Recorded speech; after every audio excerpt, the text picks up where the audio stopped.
தமிழகத்தில் காலாவதியானதாக அறிவிக்கப்பட்ட சுங்கச்சாவடிகள் உட்பட 38 சுங்கச்சாவடிகளில் கட்டணம் உயர்த்தப்பட்டுள்ளதாக லாரி உரிமையாளர்கள் தகவல் தெரிவித்தனர்.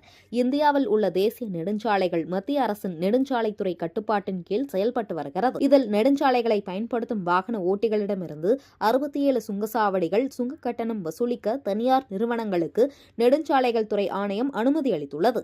தேசிய நெடுஞ்சாலைகள் ஆணையம் ஒப்பந்தத்தின்படி 1992 போடப்பட்ட தேசிய நெடுஞ்சாலைகளுக்கு ஏப்ரல் மாதமும் 2008 ஆண்டு காலகட்டங்களில் போடப்பட்ட சாலைகளுக்கு செப்டம்பர் மாதமும் கட்டணம் மாற்றியமைக்கப்படுவது வழக்கம். அந்த வகையில் செப்டம்பர் 1ஆம் தேதியான இன்று முதல் 38 சுங்கச்சாவடிகள் புதிய கட்டண உயர்வு அமலுக்கு வந்துள்ளது. வாகனங்களுக்கு ஏற்ப ரூபாய் 5 முதல் ரூபாய் 150 வரை இந்த கட்டண உயர்வு இருக்கும் என தேசிய நெடுஞ்சாலை ஆணைய அதிகாரிகள் தெரிவித்துள்ளனர்.